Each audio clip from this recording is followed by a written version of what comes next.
Acidente entre carro e ônibus escolar deixa 2 mortos e crianças feridas no Paranoá. Velhos problemas. Ciclistas reclamam do péssimo estado das ciclovias na Asa Norte. E ainda, presos no Rio, 2 homens suspeitos de terem matado a vereadora Marielle Franco e o motorista Anderson Gomes. E no quadro Consulte o Doutor de hoje, vamos falar sobre infecção urinária. Olá, eu sou Rodrigo Orengo e começa agora o Band Cidade, primeira edição.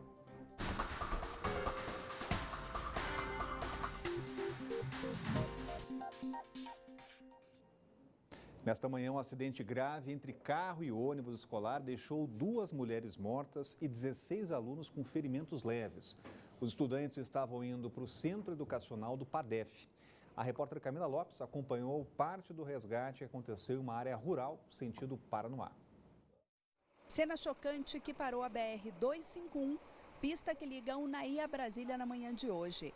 A frente do carro foi engolida pelo ônibus. A batida foi tão forte que as 2 mulheres que estavam no carro, Carla Machado, de 40 anos, e Rosimeire Rodrigues, de 32 anos, não resistiram ao acidente. Elas moravam em Unai e trabalham na Papuda. Um desastre de trânsito, nós podemos dizer assim. 16 crianças, o ônibus transportava 41 crianças e 16 crianças feridas. E o Corpo de Bombeiros teve que organizar o seu socorro em atender as crianças e verificar a possibilidade de vida dos condutores do Corolla. O motorista do ônibus ficou em estado de choque, mas para o representante da empresa, ele disse que o carro que vinha sentido Unai Brasília fazia zigue-zague na pista. Ele ainda teria dito que não teve tempo sequer de fazer uma manobra para evitar a batida, já que o carro teria surgido de trás de um caminhão na tentativa de fazer uma ultrapassagem.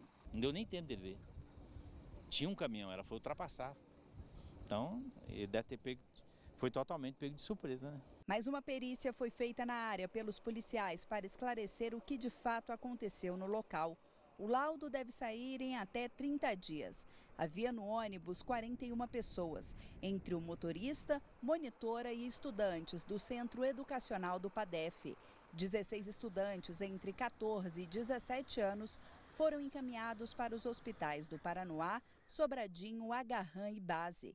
No local do acidente, as famílias buscavam informações para saber o estado de saúde dos envolvidos na batida. Eles não deixam a gente chegar muito perto, também não dá informação para a gente buscar, porque são tudo de menor, são levados para o hospital sem um maior por perto, e a gente tem que saber para procurar onde está, se está mal, se está precisando de alguma coisa, até para voltar para casa. Após alguns minutos, o avô do Luiz Fernando recebeu a ligação do filho, dizendo que o neto estava no hospital de base. Qualquer coisa você liga aqui então. O avô fala do desespero de receber a informação de que o neto estava em um acidente tão grave. Você tem que segurar muito para você não desmaiar, porque você tem que resolver as coisas, Senão não é fácil não. Se a pessoa descobrir que o neto seu está num acidente violento desse aí... De acordo com a empresa, os documentos e a manutenção estavam em dia. Começou a rodar dia 12 agora. Todos.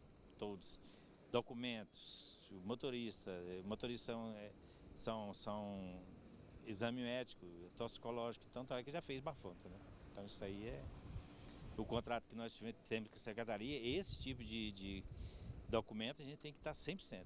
A previsão é de que o local seja totalmente liberado durante esta tarde. Em nota, a Secretaria de Saúde disse que apenas 6 pacientes continuam internados, todos no Instituto Base. Revelou ainda que as 2 mulheres que morreram eram servidoras da saúde e lamentou o ocorrido. E o Distrito Federal tem a 3ª maior malha de ciclovias e ciclofaixas do Brasil, mas alguns problemas continuam incomodando os ciclistas. Um dos principais é a falta de continuidade das vias que terminam abruptamente e forçam bicicletas e carros a dividirem o mesmo espaço. Confira aí na reportagem. É cada vez mais comum o brasiliense usar a bicicleta como meio de transporte. Afinal, são mais de 400 quilômetros de ciclovias e ciclofaixas espalhadas pelo DF, a 3ª maior malha do país. Mas em alguns pontos, como este ao lado do Colégio Militar, falta continuidade, o que deixa a vida de ciclistas por um fio. Principalmente quando a gente está vindo de lá para cá, porque daí a gente tem que pegar a bicicleta na contramão e passar aqui onde não tem a ciclovia. Quando vem muito carro, eu não me arrisco. Ou eu vou pelo outro lado, e aí também não tem ciclofaixa em todo pedaço, ou eu me arrisco quando tem pouco carro. Não é o ideal, mas é o que tem que fazer, porque não tem por onde passar, né? Diariamente, o Emerson anda de bicicleta por essa região da Asa Norte. Ele não aguenta mais ter que sair da ciclovia nesse trecho para correr risco entre os carros. É um pouco de aflição, né? Normalmente eu espero o semáforo anterior fechar e aí eu sigo, mas como eu te falei, às vezes alguns carros aparecem do nada, então realmente é um pouco perigoso, realmente. Olha só a Ana. Na falta de ciclovia, ela vai pela grama mesmo e ainda atravessa a rua de maneira indevida. Segundo a estudante, é o jeito que ela encontra para usar a bicicleta em alguns locais da cidade. Chega a ser uma falta de respeito um pouco, né? Porque a gente que está querendo pedalar por aqui, a gente acaba correndo um risco muito grande de atropelamento, ainda mais que o número de ciclistas mortos no trânsito só está aumentando com isso tudo. Então acho que devia ter mais essa preocupação, né, com a gente. Segundo o Detran, 19 ciclistas morreram no trânsito do DF em 2018. Até o momento, neste ano, uma morte foi registrada. Em nota, a Secretaria de Transporte informou que está atuando para resolver os problemas de descontinuidade, falta de sinalização e também iluminação das ciclovias do DF. O objetivo é criar uma rede integrada que melhore as possibilidades de deslocamento dos ciclistas, aumentando a segurança e o incentivo ao uso da bicicleta. A gente vai conversar sobre este assunto com o Cláudio Humberto, já está com a gente por aqui. Boa tarde, Cláudio. Boa tarde. O que faltou aí nesses casos? Porque a ciclovia para no meio do caminho. É falta de compromisso dos governos com a população, né? Esse programa de ciclovias começou, gente, foi anunciado no governo de José Roberto Arruda, faz muito tempo. Ele prometeu 600 quilômetros de rodovia. Depois veio aquele Rogério Rosso de Vergonha. Ele também prometeu concluir essas 600 quilômetros de rodovia. No governo só para abreviar essa novela, no governo de Hollenberg, prometeram chegar ali uns 400. E, na verdade, o que eles fazem, ainda que tenham avançado alguma coisa na construção de ciclovias aqui no Distrito Federal, o que eles fazem é sempre interromper o trabalho do antecessor, que é para não encher a bola, não colocar lá uma azeitona ali na empadinha do governador que o antecedeu, né? A gente espera que isso mude agora no novo governo de Ibanez Rocha e que Brasília, que nós vivemos, afinal de contas, no Planalto, nós temos uma topografia que favorece muito o uso, que estimula até o uso de bicicletas, né? O Rodrigo Orengo, por exemplo, ele frequentemente vem da casa dele, no Sudoeste, até aqui a Band News e também a TV Band, de bicicleta. É uma cidade que favorece essa opção de transporte, né? E os governos precisam tomar vergonha e apoiar os brasilienses que querem fazer essa opção. Estou falando de trânsito porque o caso do acidente que matou mãe e filho durante um racha na L4 Sul ganhou um novo capítulo. A Justiça inocentou o motorista que participava do PEGA em abril de 2017. Na decisão, o juiz absolveu o bombeiro Noé Albuquerque por entender que ele não foi o autor ou teve influência direta no acidente. O magistrado também determinou que a habilitação dele seja devolvida. Ainda cabe recurso da decisão. O juiz ainda considerou que o outro réu, o advogado Heraldo Cavalcante Pereira, não deve responder por homicídio doloso, mas ele aguarda a sentença. O acidente resultou na morte de uma mãe e um filho, Cleusa Maria, de 69 anos, e Ricardo Clemente, de 46 anos. A suspeita era que os envolvidos no acidente estivessem participando de um racha no dia 30 de abril de 2017, na L4 Sul, perto da Ponte das Garças. A velocidade máxima no local é de 80 km por hora, mas os motoristas andavam mais rápido, a 110 km. Ainda em depoimento, eles revelaram ter consumido bebida alcoólica. Caso que teve muita repercussão aqui no DF, Cláudio Humberto, agora com a decisão judicial. Exatamente, mas tudo indicava que ia acabar nisso aí, né? Acabar em pizza. A gente se lembra como a Polícia Civil demorou a investigar, como colocou isso debaixo de segredo de justiça. Os envolvidos foram muito protegidos o tempo todo, desde do período de investigação até agora, né? Só falta dizer que aquela pobre mãe e seu filho que foram mortos e eles estavam no banco de trás do carro. Foram mortos porque, enfim, o carro simplesmente resolveu capotar. É basicamente isso que está acontecendo. Aquele sujeito que bateu no carro, provocou a tragédia, matou 2 pessoas, esse nem sequer vai ser processado por homicídio doloso, como a lei prevê. E o outro foi completamente inocentado. É um coitadinho, que é o bombeiro. Esse não só foi inocentado, como também a sua habilitação, que foi apreendida, deve ser, pela decisão do juiz, deve ser devolvida ao acusado. E as famílias, aquelas famílias, né, envolvidas em toda aquela tragédia, a família que perdeu aquela senhora e seu filho, para estes só resta mesmo chorar.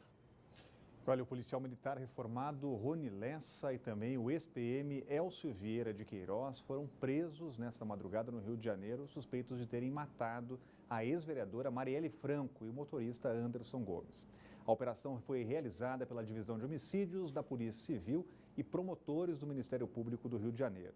Os detalhes estão chegando ao vivo com a Renata Dourado. Teve uma coletiva há pouco, né, Renata? Boa tarde. É isso, Rodrigo. Boa tarde para você, para o Cláudio, para todos que estão aí nos acompanhando. Então, um passo, sem dúvida nenhuma, muito importante. Na verdade, o passo mais importante até agora, nesses 12 meses de investigação. No próximo dia 14, portanto, quinta-feira, completa um ano desse brutal assassinato. E aí a polícia, portanto, prendeu essas 2 pessoas. Na verdade, como a gente disse, foi muito importante o que aconteceu, mas existe a grande pergunta que não quer calar. Quem mandou matar a Marielle? E por que matou Marielle? Como você bem disse, terminou agora há pouco essa entrevista coletiva. Então, de acordo com as investigações, o policial reformado Rony Lessa fez os 13 disparos que culminaram aí na morte de Marielle e de Anderson Gomes. Ele estava no banco de trás do carro. No primeiro momento, a polícia chegou a imaginar que pudesse ter 3 pessoas no carro, mas na verdade tinham 2 pessoas, que foi esse ex-policial Elcio Vieira, que dirigia o carro, e o Rony Lessa, que estava, portanto, no banco de trás e que fez os disparos. O crime foi, de acordo com as investigações, meticulosamente planejado, pelo menos 3 meses antes do assassinato. Esses suspeitos estavam ali investigando, averiguando toda a vida de Marielle, o dia a dia dela, a agenda política, não só dela, dos familiares e também do então deputado estadual Marcelo Freixo, que é do pessoal, o mesmo partido de Marielle. A prisão ocorreu por volta das 4h30 da manhã. Nós temos imagens de toda essa movimentação. Apesar dos 2 suspeitos morarem em locais diferentes, Rodrigo, os 2 estavam saindo de casa neste mesmo horário. Quando foram, portanto, presos, eles não resistiram à prisão e também não disseram nada aos policiais. A operação cumpriu ainda, aí, como a gente pode estar vendo, 32 mandados de busca e apreensão para apreender documentos, computadores, telefones, armas, enfim, objetos que vão ser muito importantes nesse processo de investigação que continua. A denúncia diz ainda que Marielle foi sumariamente executada em razão da atuação política em defesa das causas humanitárias que defendia. Diz ainda que o crime foi um golpe ao Estado Democrático de Direito. A Anistia Internacional divulgou uma nota hoje também, depois dessas prisões, falando, entre outras coisas, sobre a necessidade de ter uma investigação, dessas investigações serem acompanhadas por um grupo externo, para que todas as pessoas, não só os que participaram do assassinato, mas também os mandantes, possam ser levadas à justiça. Obrigado, Renata. Cláudio Humberto, agora, depois do trabalho de investigação, tem todo ainda o trabalho judicial. Exatamente. O trabalho foi, de fato, o assassinato foi meticulosamente planejado, como explicou a Renata. E para uma coisa feita por profissionais meticulosos, como foram esses bandidos, a polícia teve que também fazer um trabalho meticuloso. Só que, para desvendar o crime, esse trabalho demorou mais do que se esperava, né? Um ano já do assassinato, depois de amanhã, mas felizmente a polícia chegou a bom termo. A gente está habituado a ver aí na crônica policial, também na literatura policial, até nos filmes policiais, a dificuldade que os crimes que são muito bem planejados, a dificuldade que existe do investigador de desvendar esses crimes, né? É por isso que a gente compreende as dificuldades enfrentadas pela Polícia Civil, que também tinha a pressão da apuração paralela da Polícia Federal no caso, né? Essa história, essa conversa mole de dizer que tem que ter acompanhamento externo de investigação, isso não existe em lugar nenhum do mundo. A polícia tem que ter condições e tem que ter sossego para, com muita calma, com muita frieza, chegar aonde chegou essa investigação, ao verdadeiro autor do assassinato. O atirador é um PM reformado da Polícia Militar, depois que ele foi reformado, depois que perdeu uma perna num atentado à bomba no Rio de Janeiro, praticado ali por uma briga entre contraventores, né, entre bicheiros, entre controladores do jogo do bicho no Rio de Janeiro. Foi aí que ele... Mas ele tinha uma reputação, sempre teve a reputação de ser um exímio atirador e um policial muito frio. Foi esse exatamente, terá sido esse o autor do disparo. O outro, que serviu como motorista, foi expulso da PM. São situações bem distintas, mas ambos com a mesma origem policial militar. E vamos falar de um alerta aqui. Dados do Ministério da Saúde revelam que em 70% dos casos de violência sexual, os alvos são crianças e adolescentes. O estudo mostra ainda que 24% desses crimes são cometidos por pais ou padrastos. Aos 5 anos, ainda na infância, começou o terror na vida dessa jovem. Ele mexia, passava a mão, essas coisas. O responsável pelos abusos era alguém que estava dentro de casa, o padrasto. Aos 13 anos, ela viu a violência evoluir. O estupro ficou ainda mais agressivo.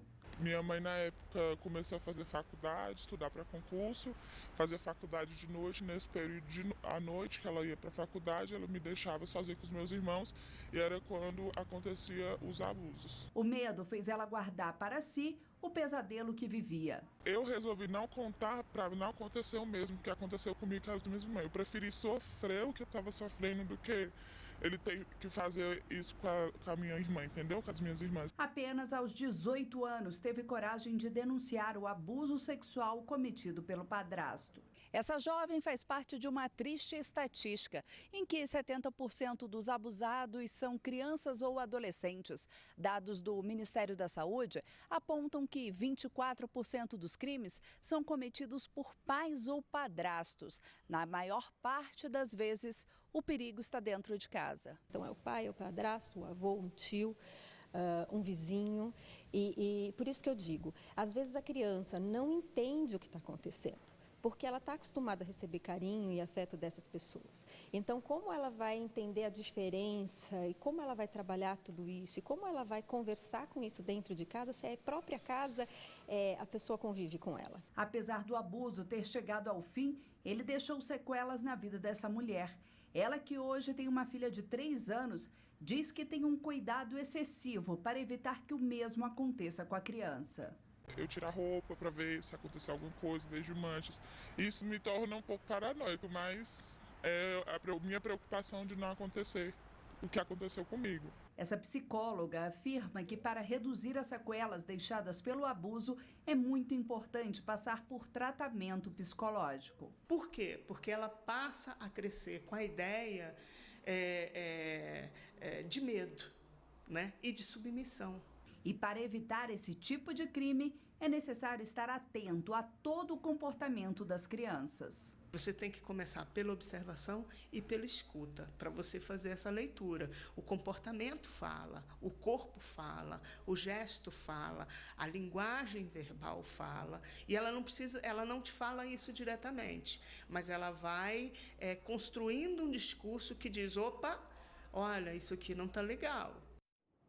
E a seguir no quadro Consulte o Doutor de hoje, vamos falar sobre infecção urinária. E o Band Cidade está voltando daqui a pouco.